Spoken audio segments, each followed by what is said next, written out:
여러분들 혹시 자신의 몸을 좋아하세요? 이 책은 이렇게 여성들의 욕구에 대해서 그 기원과 현상에 대해서 아주 깊게 생각해보게 하는 책입니다. 캐럴라인 랩의 욕구들.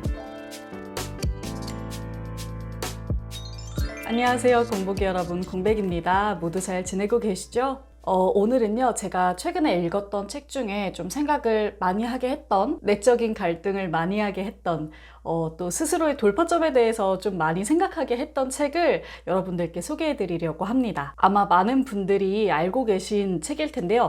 바로 이 책입니다. 캐럴라인 랩의 욕구들. 이 책에는요, 여성은 왜 원하는가 라는 부제가 달려 있습니다. 그 여성에게는 굉장히 많은 욕구들이 있잖아요. 뭐 식욕, 성욕, 애착, 인정욕, 만족감 같은 것들이요. 물론 이런 욕구들은 성별과 무관하게 존재하는 것이긴 하지만은 이 욕구들이 여성의 안에 있을 때는 약간 특별한 양상으로 나타나는 것 같아요. 이 책은 이렇게 여성들의 욕구에 대해서 그 기원과 현상에 대해서 아주 깊게 생각해보게 하는 책입니다. 아주 간단하게 소개를 해드렸으니까 이제는 조금 더 자세하게 설명을 해드리도록 할게요. 일단 이 책은 작가인 캐럴라인 랩이 경험한 거식증의 기억과 함께 시작됩니다. 뭐 음식을 먹는 행위나 식욕은 그야말로 정말 자연스러운 현상이고 권리잖아요. 그런데 이게 아주 많은 여성들한테 죄책감을 불러일으키고 심한 경우에는 강박으로까지 이어진다는 거죠. 제가 이 책을 꽤 오랜 기간 동안 읽었어요. 한 3개월 정도를 읽었는데 이 책을 읽으면서 저 역시도 한 그 3개월 동안 먹는 행위에 대한 염려를 덜어본 적이 없는 것 같아요. 아니 그냥 3개월이 문제가 아니라 성인이 되고 나서부터는 계속 그런 생각과 압박이 저와 함께 살아왔던 거예요. 저는 진짜 맨날 입버릇처럼 이제 그만 먹어야 돼. 이거 진짜 칼로리 높겠다. 오늘 먹었으니까 내일은 좀 덜 먹어야지. 이런 말들을 정말 달고 살았고 이 책을 읽는 기간에도 제가 식단 조절을 한다고 하루에 거의 한 끼, 두 끼 이렇게만 먹고 지냈단 말이죠. 그런데 문제는 뭐냐, 이러한 현상이 저한테만 있는 건 아니라는 거예요. 아마 지금 이 영상을 보고 이 책을 읽으신 여성분들은 아마 거의 다 공감하실걸요? 제가 뭔가를 먹으면서 끊임없이 무언가를 걱정하고 염려하는 것은 사실 어떤 건강의 문제라기보다는 다른 데서 비롯된 문제인 경우가 커요. 내가 이걸 먹고 살이 찌면 보기에도 좋지 않을 거고, 내가 관리가 잘 되고 있지 않은 사람처럼 보일 것이고, 어떤 시각적인 매력을 잃을 것이고, 그럼으로써 타인의 지지와 관심을 잃을 것이고, 이런 두려움들이 막 연쇄적으로 일어나거든요. 이 책 욕구들에서는 이런 전반적인 과정을 아주 세세하고 세밀하게 탐구합니다. 여자들이 무엇을 갈망하고 무엇을 불안해하는지, 그 갈망과 불안을 어떤 방식으로 채우려고 하는지, 그 과정에서 어떤 분노나 어떤 수치심이 따라붙는지, 이 모든 현상의 기저에는 어떤 기원이 있는지 또 살펴보는 거죠. 이 모든 과정은요, 작가인 캐럴라인 랩이 아주 오랫동안 스스로 깊게 탐구해낸 결과입니다. 또 자신과 비슷한 여성들의 이야기를 듣고 공감한 결과이기도 하고요. 이 책은 거식증에 대해서, 그리고 엄마에서 딸로 이어지는 어떤 통제와 압박에 대해서, 또 육체 혐오나 욕구, 시대정신 등 많은 주제들을 경유하고 있습니다. 그 중에서도 제가 정말로 공감하면서 읽었던 부분이 바로 육체 혐오에 관련된 부분이었어요. 이 부분에 대해서 조금 더 자세하게 이야기를 나눠볼게요. 여러분들 혹시 자신의 몸을 좋아하세요? 저는 그다지 제 몸을 좋아하지 않거든요. 제 몸을 보는 것도 좀 불편하고 타인의 몸을 보고 어떤 비교를 하게 되는 것도 불편해서 저는 뭐 대중탕이나 실내 수영장 같은 곳도 이용하지 않고요. 특히 뭐 아직 젊다고는 해도 어쨌든 나이를 한두 살 먹어가면서 느끼는 어떤 노화? 내 신체가 예전 같지 않다는 것에 대한 두려움도 아주 큰 편이고요. 아마 많은 분들이 공감하실 텐데 저는 제 몸의 정말 작은 부분까지 아주 세밀하게 나눠서 그 부위들의 단점과 약점을 줄줄줄 얘기할 수 있어요. 반면 장점은 뭐 그렇게 떠오르는 게 없고요. 내 몸에 대한 불만이 많아지는 만큼 어떤 매체나 이미지에서 보여지는 아름다운 여성, 아름다운 얼굴과 몸에 대한 갈망이 점점 커지는 것 같기도 합니다. 요즘에서야 뭐 이런 생각들을 스스로 자제하려고 노력하고 있지만 잘 되지 않고요. 내가 도대체 언제부터 이런 생각을 했지? 라고 생각해보면 정말 까마득해서 그 시작점을 찾을 수도 없어요. 너무 오래됐거든요. 거의 청소년기 때부터였던 것 같은데 문제는 저 같은 사람이 정말 많다는 거죠. 캐럴라인 랩 또한 이 책에서 여성들의 이런 보편적인 심리에 대해서 이야기합니다. 여성이 아주 일찍부터 경험하는 자신의 몸에 대한 혐오, 왜곡되고 과장된 외부의 이미지들이 주는 어떤 파괴적인 면모들에 대해서 이야기를 하고 있어요. 이것과 관련해서 제가 정말 공감했던 문장들을 여러분께 한번 짧게 읽어드리도록 하겠습니다.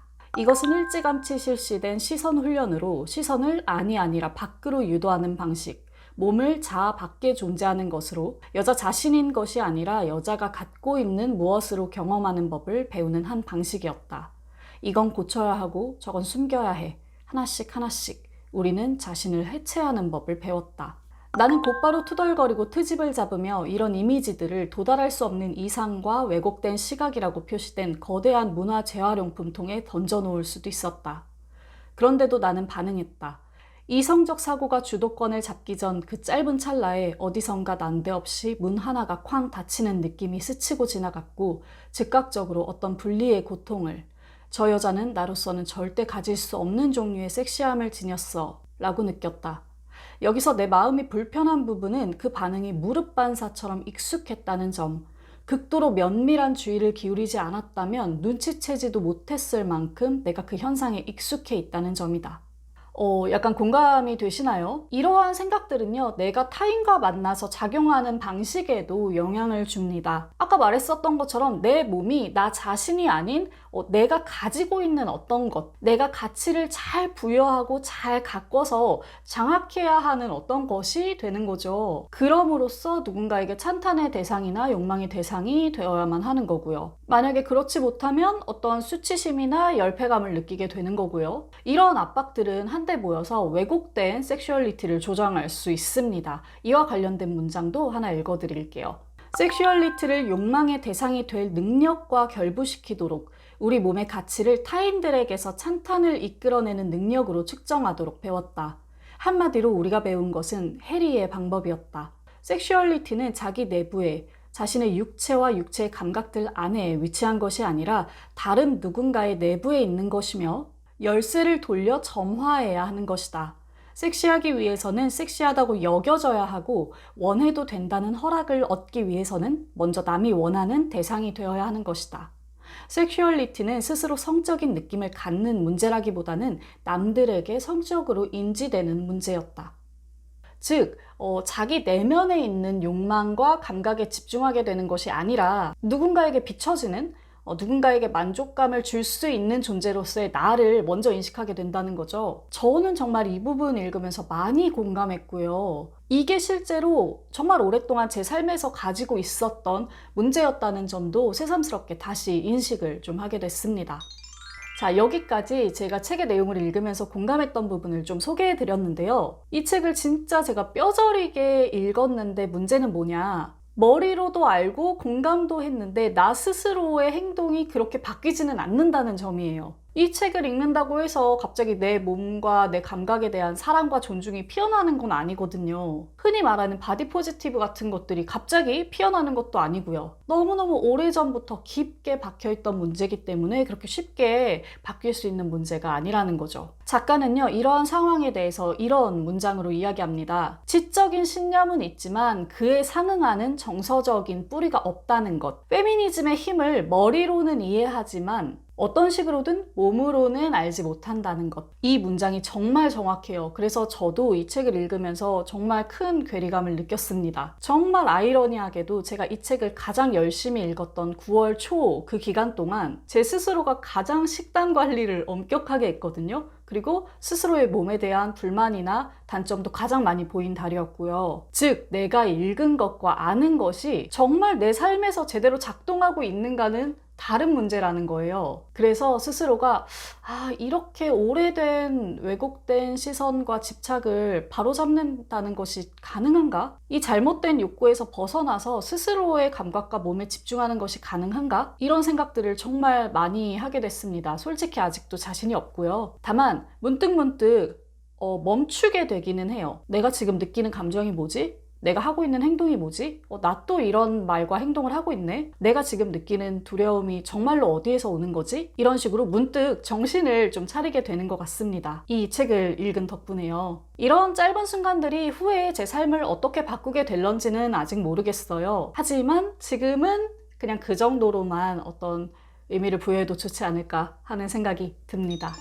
네, 지금까지 제가 읽으면서 정말 오래오래 생각하고 또 고민했던 책 캐럴라인 랩의 욕구들에 대해서 이야기를 해드렸습니다. 이 캐럴라인 랩의 책이 국내에 몇 권 번역이 되어 있거든요. 전부 에세이 장르인데요. 생각보다 읽는 게 쉽지는 않아요. 문장들이 굉장히 밀도가 높거든요. 하지만 시간을 들여서 읽어본 만큼 뜻깊은 고민들을 건져보실 수 있는 책임은 분명합니다. 그래서 많은 분들이 한번 이 작가의 책을 읽어봐 주셨으면 좋겠고 그런 마음을 담아서 오늘 이 영상을 만들었습니다. 더불어서 제가 오늘 말씀드린 주제에 대해서 관심이 가셨던 분들은요, 록산 게이의 책이나 거울 앞에서 너무 많은 시간을 보냈다라는 러네이 앵겔른의 책도 같이 읽어보시면 좋을 것 같아요. 자, 그러면 저는 오늘 이쯤에서 이야기를 마치고 물러가도록 하겠습니다. 다음번에 더 재미있는 책 이야기 들고 돌아올게요. 우리 공복이 여러분 모두 편안하게 책 읽는 시간 되세요. 공백의 책단장이었습니다. 안녕.